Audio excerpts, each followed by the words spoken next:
This conference will now be recorded.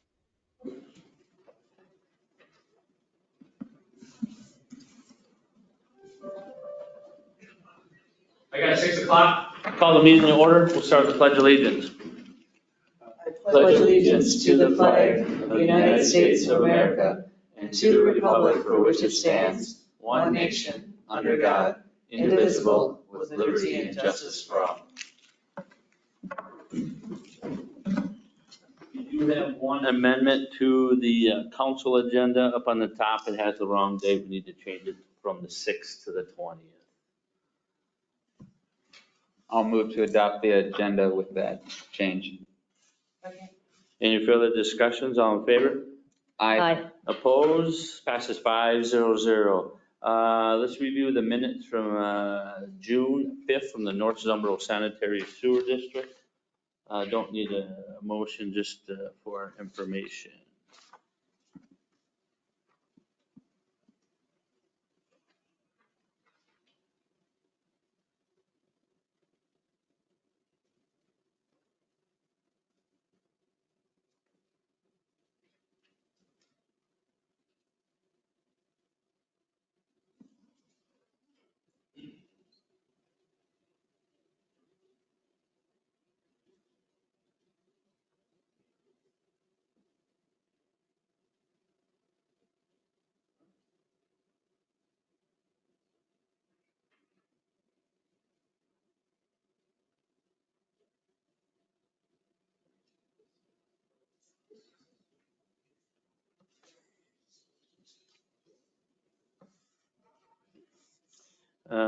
Let's jump to number 4. Let's review the minutes from the June 6th regular meeting.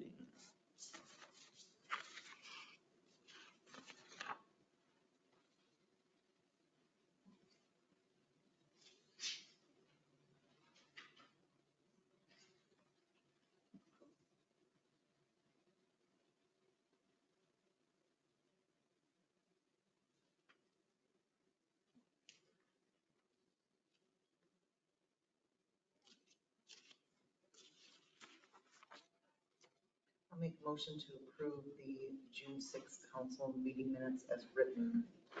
I'll second that. Any further discussions? All in favor? Aye. Opposed? Passes 5-0-0. Accounts payable. Sarah. An interesting month, but we can look at 80372. That's our bond payment. I can't, sorry, my vision is, I need to contact 80384. That's for the SWAT outfitting, so that's getting done. And then there's one a little farther down for the Motorola for the radio. So that's getting accomplished, or we're paying for it anyway. There's a payment, 409 is for Schumacher Excavating for Water Street Park. I don't know what it was for. There was a water leak, there was a street repair that needed to be done, and then there was lime hauled into the park. Normally that would go just to the park board, but it was on one check, so I just let you know the park amount. And otherwise, I think it's pretty easy. Anybody have any questions? If not, I'll make a motion to approve the accounts payable in the amount of $116,493.96. Second. Any questions or concerns on accounts payable? All in favor? Aye. Opposed? Passes 5-0-0. Thanks, Sarah. We'll open the public comments portions. Individuals may address the city council about any item of concern. Speakers must state their name and limit the remarks to 5 minutes. Public comment portion. Hello, my name is Ryan Mokreski, resident of 356 Warren Avenue for over 8 years. Before I really get started, does anybody have a copy of the city ordinance, like the blue big book? Anyone have that on them? Okay. Well, just like the members of this council, your average Zumbrota citizen does not have a copy of code ordinance.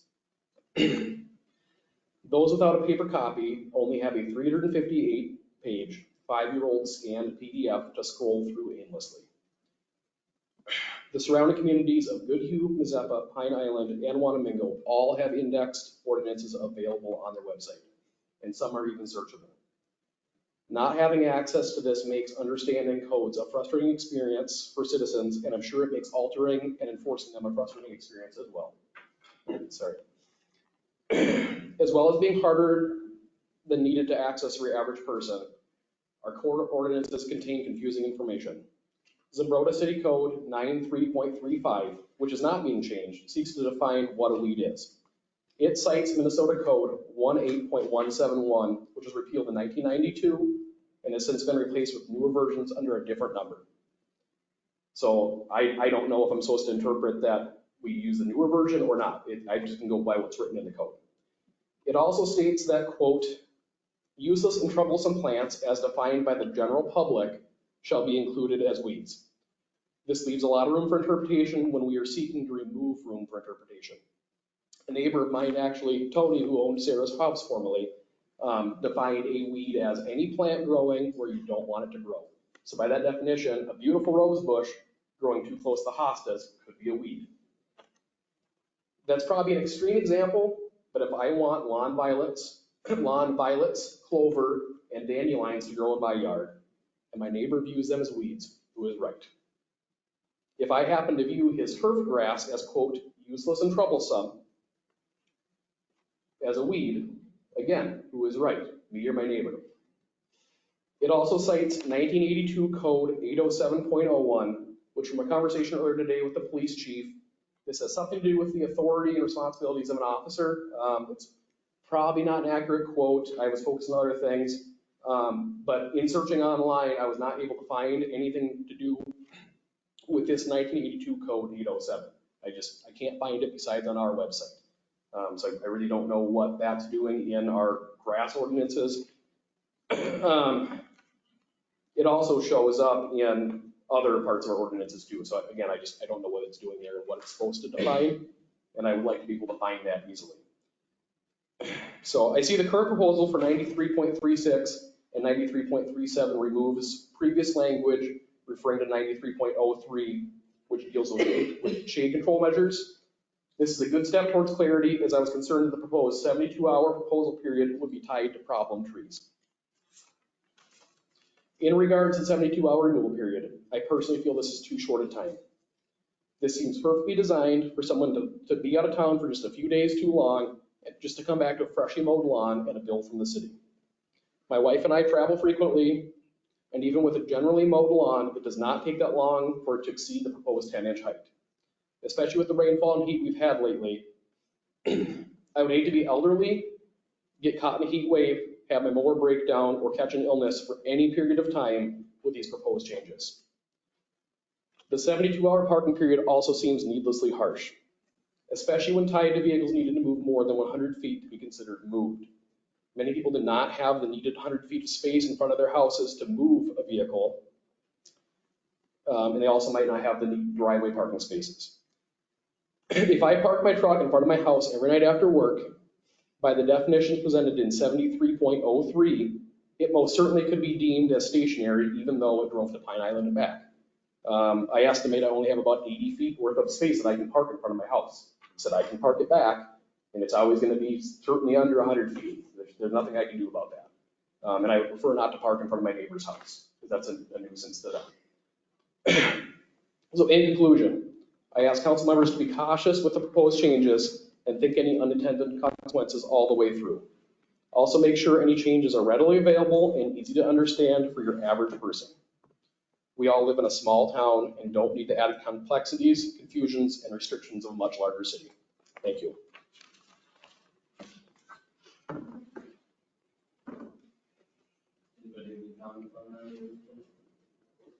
I think that's a good catch that we need to look at these ordinances that actually for state law. That should be For example. So, what's the definition of a weed? That is the 18.77. You said 7.1, but it's 7.7. I'm looking at it. Okay, and that's the current version. But our city, from the 2019 scan document that I have access to is 18.171. is what it says. And like I said, that was repealed in 92. But anyway, we should make sure that those are. We are going through the codes right now, so I think when we're done at the end, then we're gonna have a better situation with that, but there's a code committee right now trying to go through some of these, so. But I believe the state regulates, has a list of what considered noxious weeds. And I don't Right. think They- violets, I don't think clover's on there. Correct. And I think noxious weeds are like wild parsnip, some of the poison ivy stuff And like that. counties can also additionally add on to that if they've got a problem plant in that area, so. I'm on the code committee, and the purpose of us, one, we do it on complaint basis only, the lawns, that's where the chief gets directed on that, with the police department. And I know we've had some issues. It was set at, I think, 7 days, wasn't it, chief? 10 days? So we were looking as a code committee that if we had a complaint today, and you had 10 days to mow it, so it's already this tall, in 10 days, it's even gonna be taller. Yep. So that's why we're like, okay, if it's already an issue, we need to speed that up to take care of that. I understand that, just from my perspective, because in my 8 years of living here, I've never gotten a code violation up until this spring. And my understanding of it was that one person turned in about 40 plus people for the same, the grass being too tall in one shot. So I was pretty upset about that. And I was thankful at the time, hey, you know what? Because I talked to the police chief, he said, please take care of it ASAP. Because I was certainly aware that my lawn was tall. But I was thankful that I had 10 days to deal with it because I work full time. I've got a wife to take care of. I've got a dog. I've got family. There's other stuff going on than just taking care of my yard. I mean, I mow lawns for a living. And if I'm mowing the yard, it's 10 inches and I gotta wait 10 more days, it's even more miserable. So I mean, and I punished myself. I paid for it having to, that was not fun mowing it the first time, but it just is. So that's the one reason why we shorten that up as a code committee, because if it's already long and you're already getting, the officers coming to talk to you, waiting another 10 days is even gonna be worse.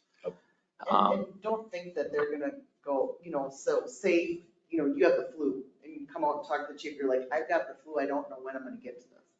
He's not gonna, they're Yeah. gonna mow your lawn and give you a Yep. bill. They're gonna say, okay, well, Yep. as soon as you're feeling better, get out there. It's not, Yeah. we're not. And it's the same thing with the parking ordinance. If they get a problem with that, the police department marks your tires.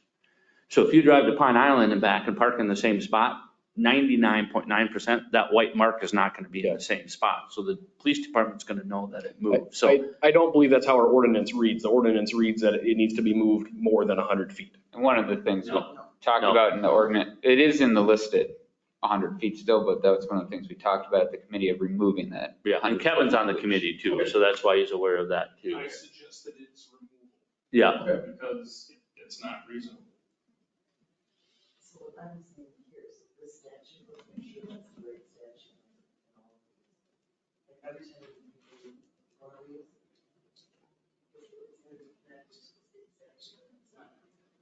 a state statute anymore. You know what I mean? yep. That's what he's talking about. As well as that 1982, 807 point, they're 01, 06, 07. It's not on this version, so. Okay, I'm referring to the previous, the 93.35. And it's also, I think, in the parking ordinance. It shows up in our ordinances numerous places. Well, but they have an updated document that isn't online. Okay. That has our mode. It sounds like. Okay. What we're looking at is changing it to, so that's why it's not. Okay, so in the 93.35 is where I'm referring that language to that references that? That's what we're looking at. Yeah, it's Okay. not in there anymore. Okay, so that's been removed. And I guess that's kind of what I'm getting at is that it's not live. I'm looking at a 5-year-old version of the document online. And that's the best I can do as a citizen who is trying to understand what my role and responsibility are here. And it's just kind of leaving me, I don't know That's where why I'm at. One of the reasons we wanted to do, look at the codes Okay. and then try to get a better version on there. Sure. Or one that's just updated automatically. So it's coming. Okay, Yeah, and that's part of the reason why we started this code committee. We've been doing it, what, 6 months? 8 months now, because a lot of our codes haven't been addressed. We obviously know the times have changed and we got to look at it. So that's, we've been dealing with RV parking and trailers and stuff like that. So improved services where you can park. It's just, that was the purpose of that committee, because there's so many ordinances out there that are outdated. And the most for the, I don't think, you're not gonna have to worry about the parking in front of your house. That's not what this is for. It's for people who are leaving a trailer sitting in front of their neighbor's house for 2 weeks and not moving it, Sure. it's for that kind of Yeah. stuff. Flat tires. Nuisance stuff. Yep, and I guess I would ask then, Their car broke so if that's what we're intending, why are we writing it in such a way that it says 72 hours? If you intend for a week or two or a flat tire in front of your neighbor's house, that's the way it should be written so it can be enforced. No, I'm saying, you're being very literal about it, but we're saying there's, it's a complaint basis only. So someone complains and we're giving them 72 hours from that time. Sure. Or. That's one of They the, can complain after 72 hours and then you have 24 hours to fix it, is the way I interpret what I'm reading. But I might be wrong on that. the way that, I think the chief can speak to this too, the way that it has usually worked is when he observes something is when the clock starts on that 72 hours.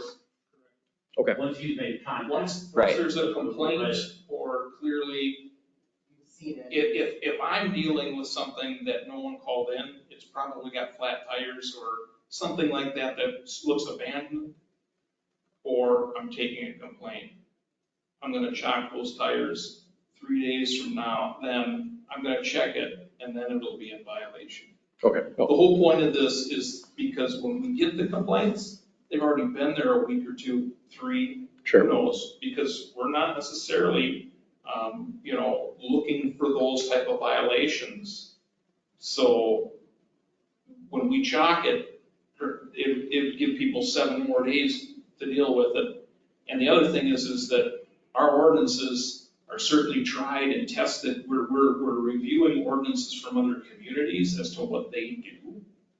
And so that's part of why some of the language is changing, is because we're looking at what does the average community do for enforcement? And so and a lot of them are 48 hours. I said, let's do 72. It gives people a weekend. You know what I mean? Sure. So it's, in my opinion, very reasonable. Same with the length of someone's grass. If we get it at 12 inches and I give you, 3 more days to take care of it, it's gonna be longer, right? Yep. Well, ultimately, I'm not getting that complaint at 10 inches. I'm getting it at 15 inches. So No, I certainly understand the intent, but like Sarah said, yes, I am taking it very literally, but it's an ordinance. it's an ordinance. I am supposed to be able to look at this at face value and say, this is what it says, this is what it means. And that's all I'm asking for is, say what you intend what you say, and Yeah, make sure 'cause those are the same It did thing. not say anything about that it can be parked in front of your residence. So if my neighbor has a camper that is parked there during the summer and the neighbor across the street doesn't like looking at it, they can call in and say that hasn't moved in 72 hours. They're not supposed to have it there. Okay, and is there a different Well- ordinance defining what can or cannot be parked? We're dealing with RVs and trailers. We just did it on Tuesday. And even where you can you park them in your front yard in the grass? No, you can't. It's got to be on approved surface, asphalt, gravel, stuff like that. So to me, it just seems premature to go start putting restrictions on when we haven't nailed down, hey, if I can't do this, what am I allowed to do? Thankfully, I don't have an RV, I don't have a camper, I don't have to worry about it. I would just hate to be in a situation where I am forced to figure out something quickly. Our ordinance is long enough, and if we started writing every little detail, we'd go from a 350 page to 1,300 page. So that's what that's what we're trying to gear up. Just try to make it a little bit more explainable, understandable, and any more questions, concerns?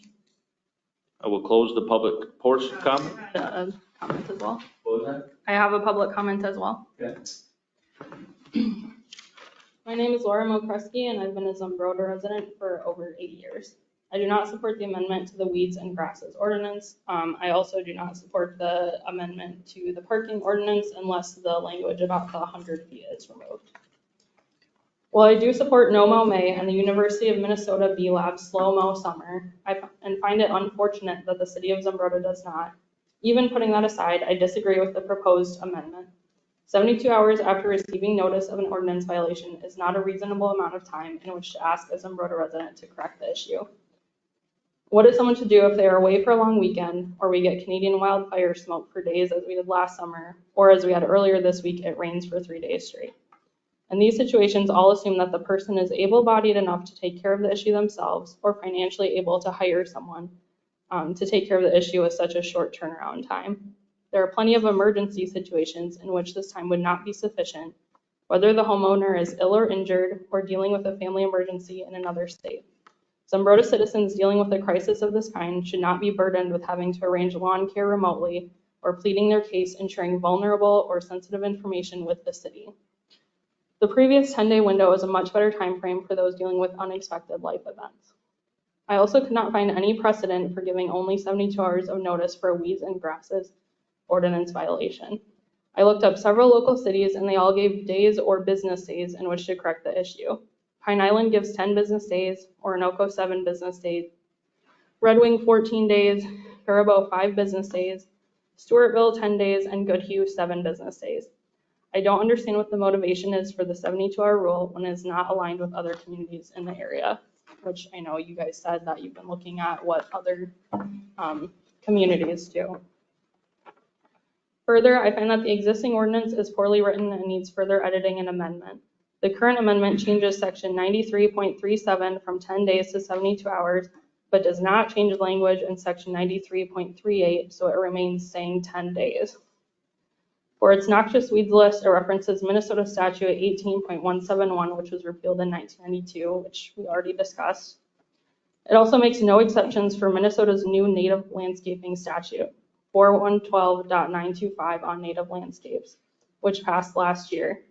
This law supersedes local law, and communities were asked to comply with this new state statute when it went into effect July 1st, 2023. Perhaps before making any further amendments, the priority of this council should be to update the Zumbrota ordinances so that they are in a searchable form, either a searchable PDF such as those of Pine Island or Stewartville, or using an online codifier such as Municode Library, which Faribault uses, or American Legal Publishing, which Casson and several other communities use. The current copy of the city ordinances is 5 years old, and as it is not a searchable document or even one with a linked table of contents, it's difficult for citizens to find the correct or the current ordinances for reference. In conclusion, I believe the city council should align with the best interests of Zumbrota citizens, Zumbrota residents, and vote against the proposed amendment, both the trailer or the parking trailer one and the weeds and grasses one. If you're still thinking, I would never let my lawn get into that state to begin with, or people need to plan ahead to avoid violating the rules, I would encourage you to reframe your thinking. Instead of coming from a place of judgment or superiority, look at your own life and count yourself very fortunate that you have never experienced a death, illness, or other life upheaval that has forced lawn care off your priority list. Thank you. We'll close the public comment portions. We'll open the public hearing meetings. Ordinance 2024-2, the Rural Service District. Kurt. All right, the Rural Service District was established in 2020 and states that parcels within the Rural Service District need to be certified by Goodhue County Finance and Taxpayer Services. They need to be, certified, by August 1st of that year. The district includes parcels that are rural in character and not developed for commercial, industrial, or urban residential purposes, and shall be kept at its current rate of 80% for the 2025 tax year. Rural Service District listings, you can see, you guys all have a list of those. Basically, they are parcels within the city limits that nothing is going on, except maybe farming or at that point. The county is requesting a public hearing on June 20th, which is today, to certify each parcel has been checked to verify, which we have done. We are seeking a motion to certify the 2024 Rural Service District.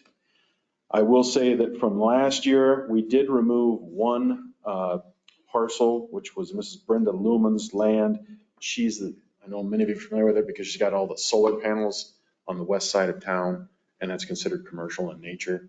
Mrs. Luman has been notified of this last month. And so, yeah, we're looking for a motion to certify the rural service district. I'll make that motion. Well, we're in a public hearing right now, so we'll Gotcha. close public hearing and then 9(9)(a), we'll make that motion in a second. Any comments on the ordinance of rural service district? We'll close the public hearing portion. We'll jump down to 9(a), approval of the ordinance 2024-2 rural service district. Now I'll make that motion. I'll second that. Any further discussions? All in favor? Aye. Opposed? Passes 500. Thanks. I got to do a roll call, don't I? Oh, yeah. Yeah. Sarah? Aye. Bob? Aye. Joan? Aye. Kevin? Aye. Aye. Passes 500. 9B, 2023 city audit review and approval. You want to go first, Mark, or do you want to go Kim first? No, I don't think Let's so. do Mark. Mark's in charge. Kurt's gonna run the stuff.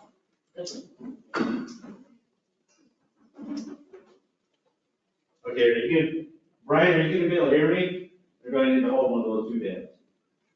Yes? I can hear. Okay, all right, sounds good. Because, you know, I can't stand still, I can't sit, I can't hold two things. It's just always a challenge. And see, now I can't walk.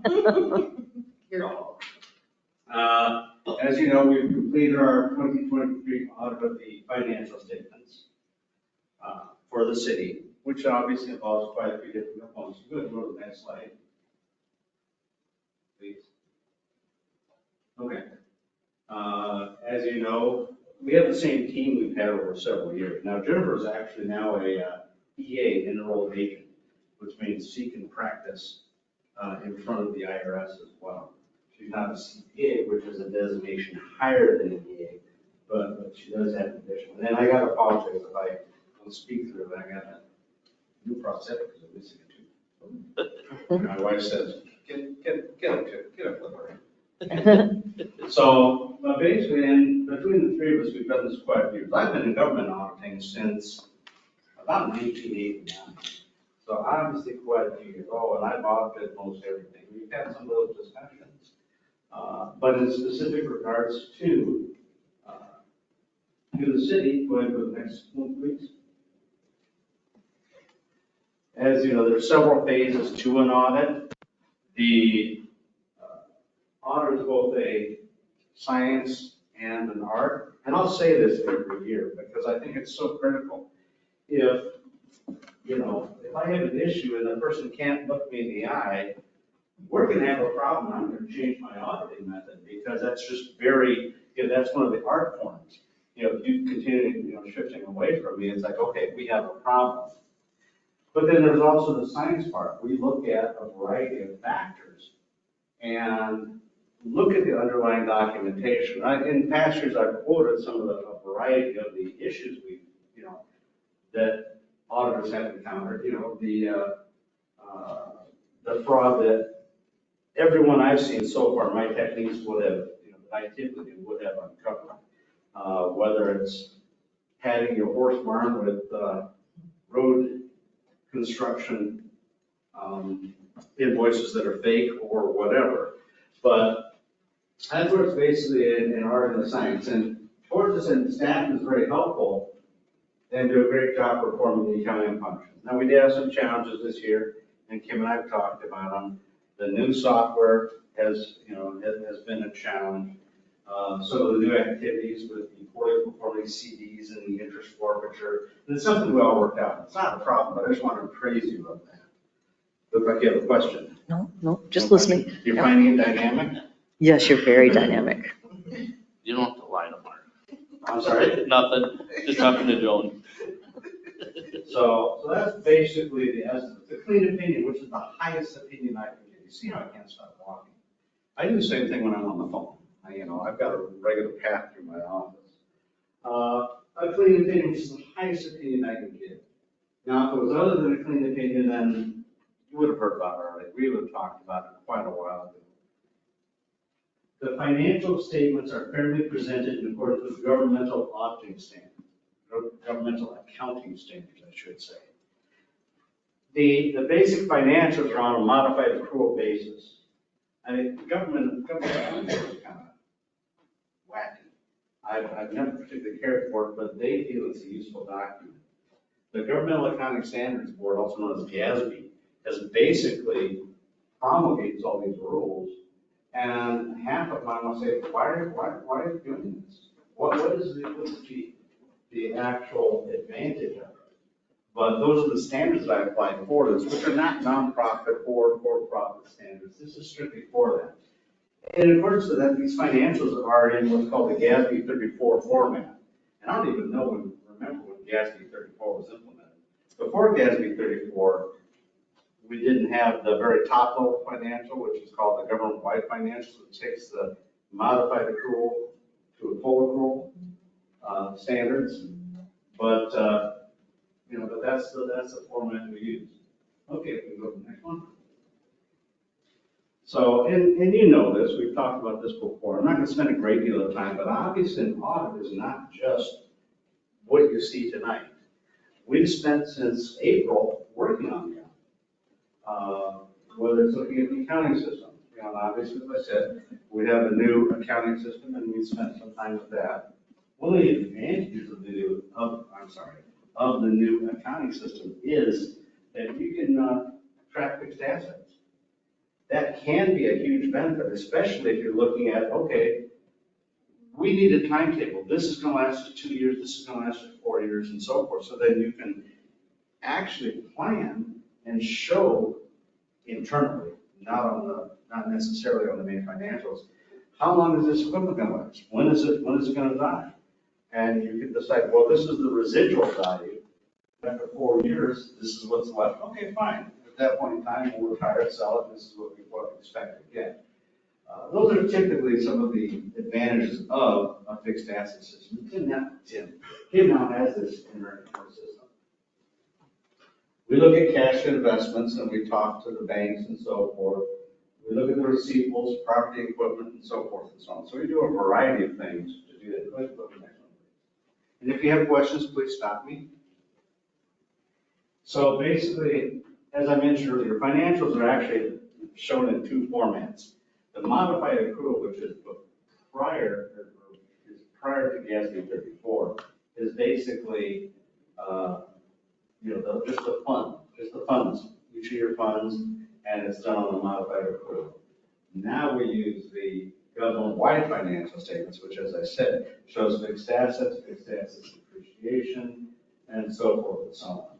And there's some certain required supplementary disclosures like GASB 68, which we've talked about before, which prepared that for a fair number of years now.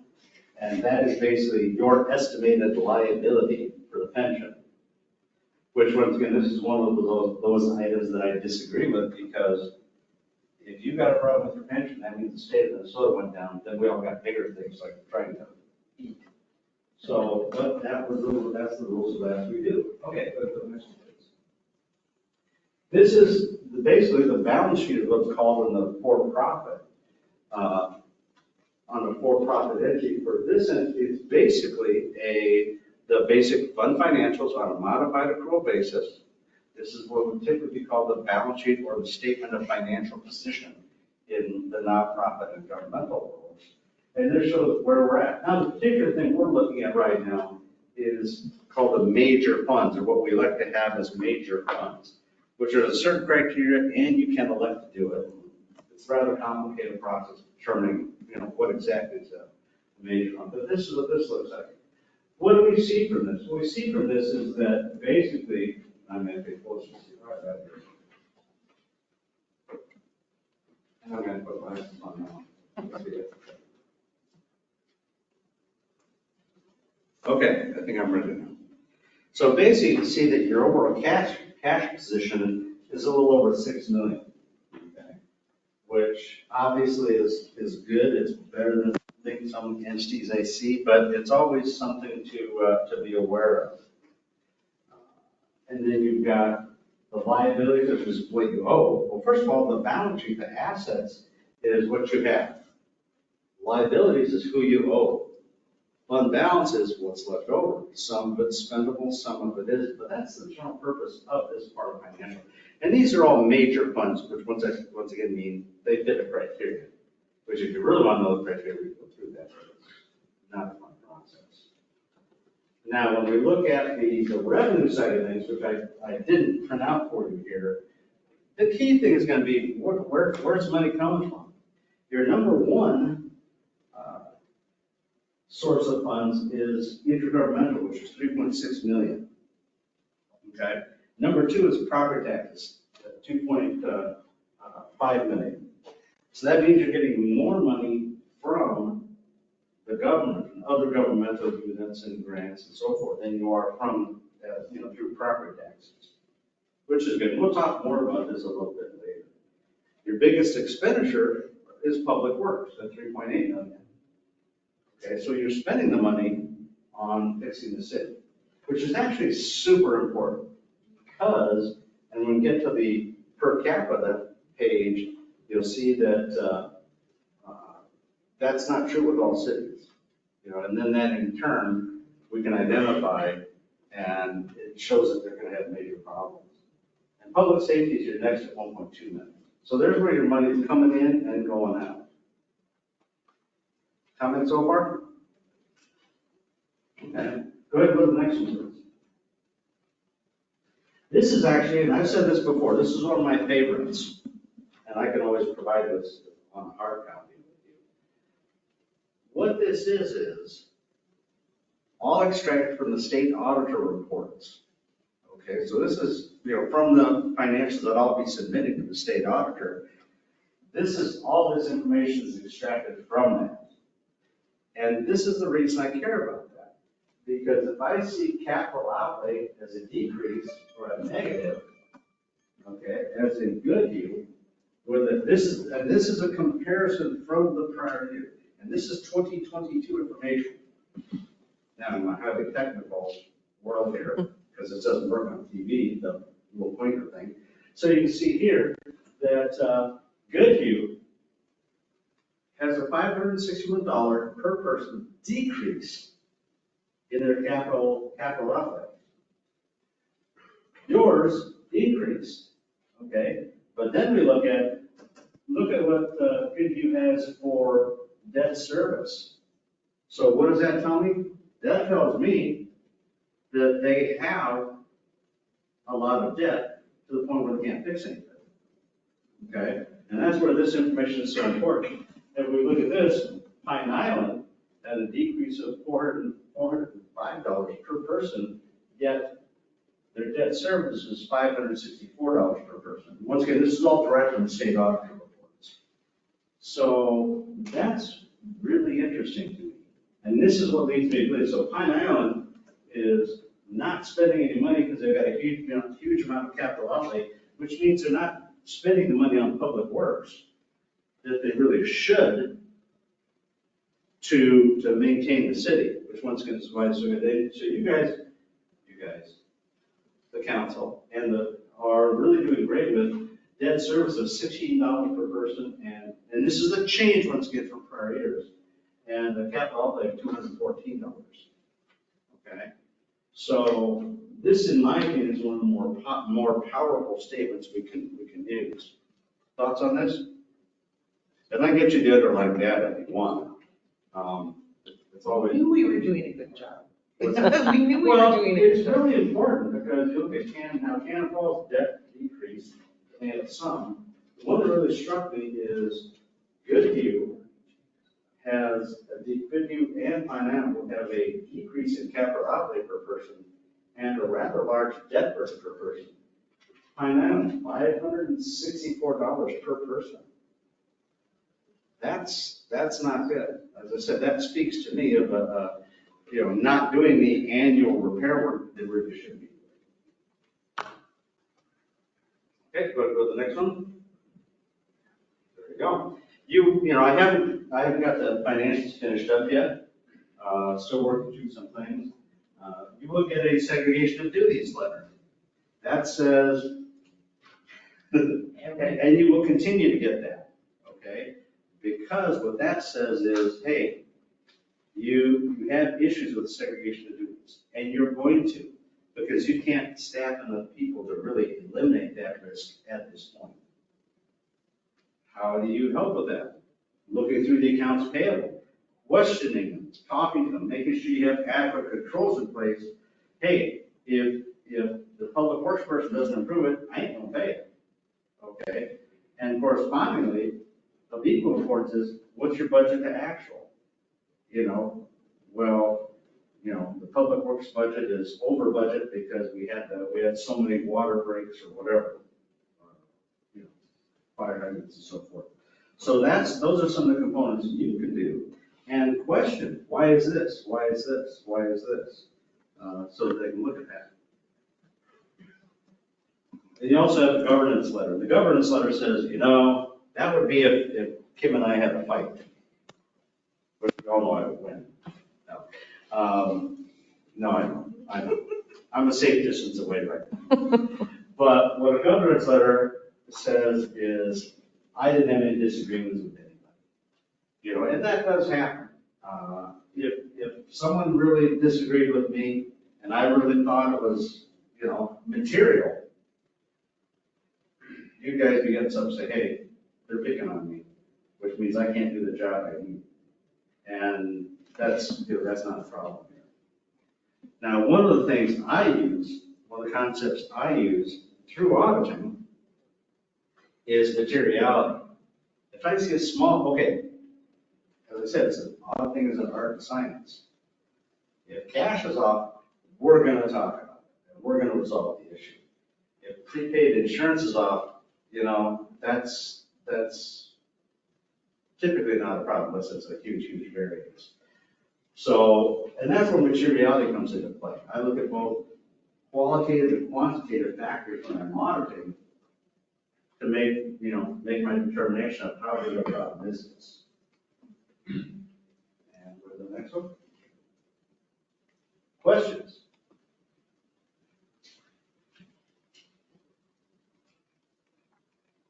Joan? You have, no, you have a nice shirt. And I try to, Kim and I talk in accounting, which is a whole different language. But, I don't expect, if you have questions, please feel free to ask me. And Kim can always arrange a meeting with me if you'd like. We'll get a booklet, look at it.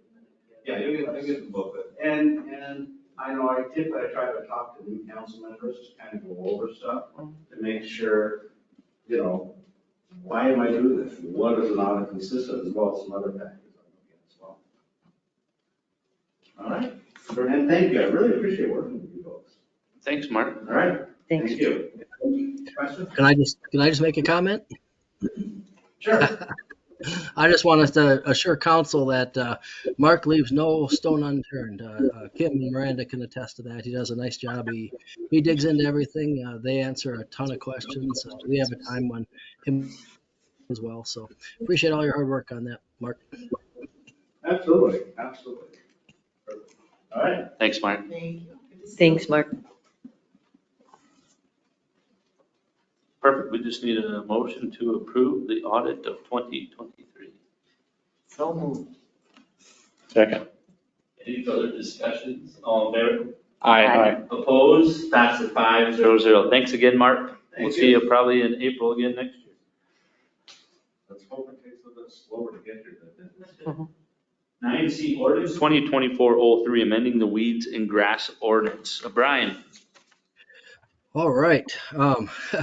Well, first of all, I want to start out by thanking the citizens to come in, that came in to make comments. A lot of citizens don't come in; they'll just put comments out on Facebook. So we really appreciate it when you take the time to come in and raise questions and comments.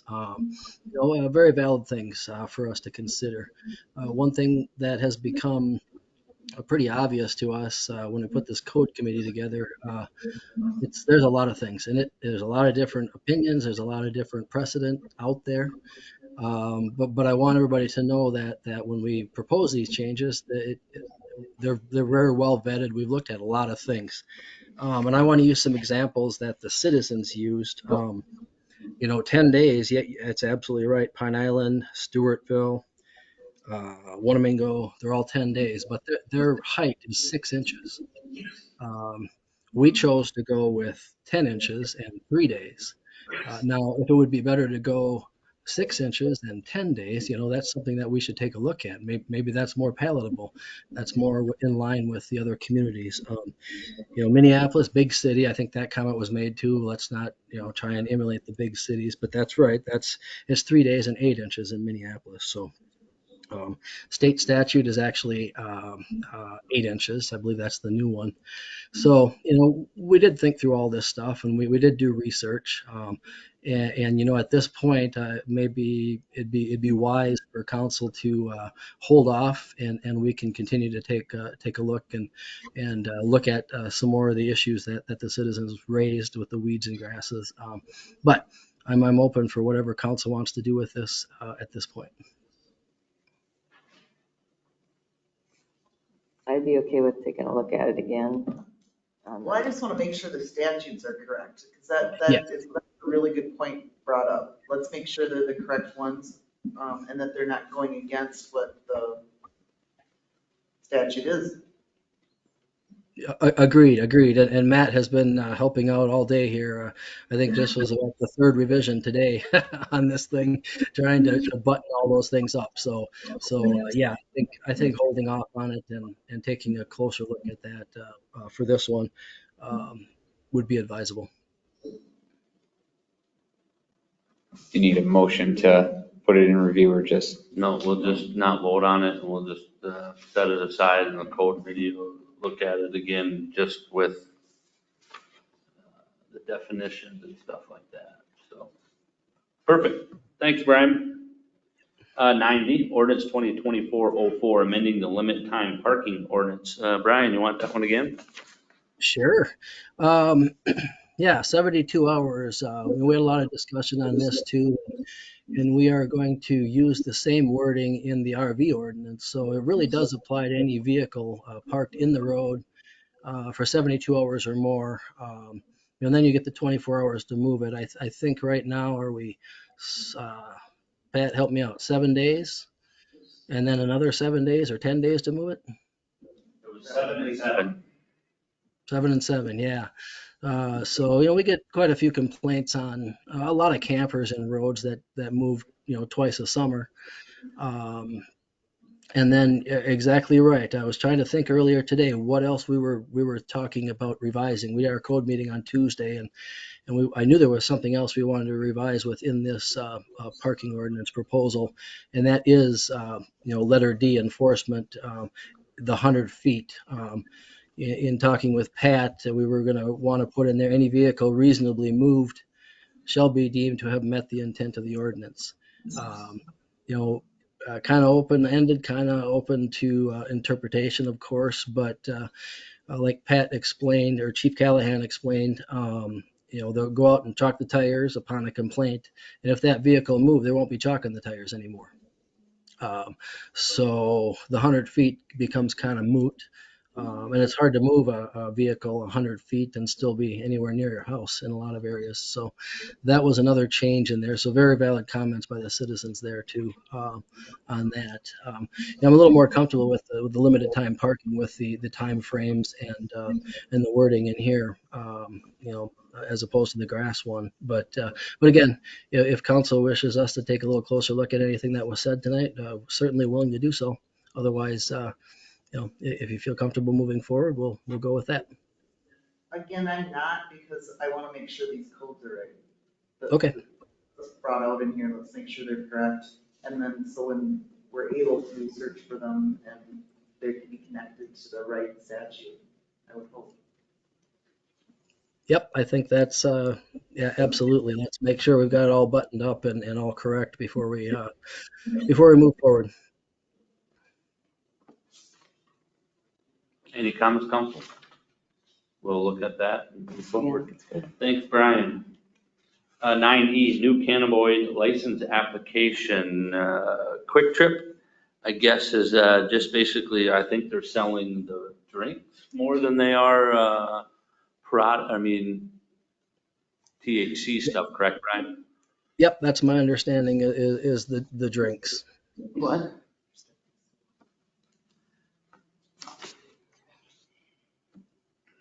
So Quick Trip's just applying for the cannabis license to sell the THC drinks.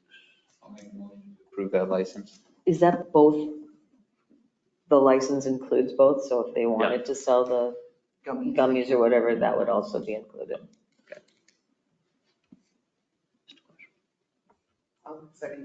Any further discussion? All in favor? Aye. Opposed? Passes 5-0-0. Reports, Brian. Yeah, I'm up in Hayward. It's wet up here too. I think it's going to be more wet in Zumbrota. Looking at 2 to 4 inches overnight again tonight. So I checked the river level in Wanamingo earlier today. It's at 10 inches. So there's a ways to go. Flood level, 15 to 17 feet in the park in Zumbrota. So it can come up a long ways in Wanamingo before we get flooding in Zumbrota. Let's hope it doesn't get there. This last high water event, we had more trees jammed at the covered bridge, the middle pier.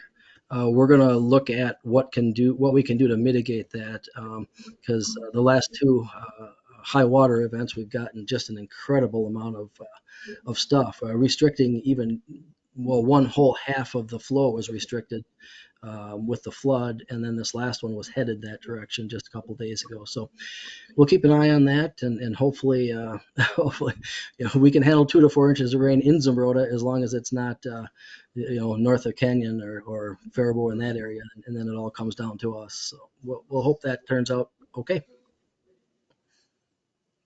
I think that's it. Thanks, sir. Matt? Chief? Nothing tonight. Kimberly? Nothing tonight, thank you. I have nothing. Sarah? No, nothing to do. Nothing in there? Kevin? Nothing for me. Meeting adjourned. Thanks, everybody. Aren't they saying like this more towards like Faribault and stuff? They're supposed to get more than us. Yeah, but that all comes here. Yeah, right. That's The what I'm last saying. Like, time, when 58 was underwater the Yeah. last time.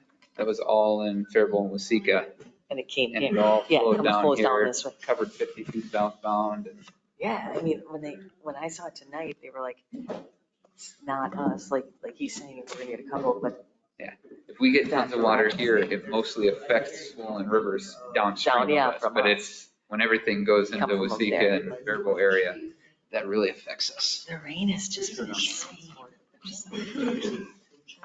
Insane.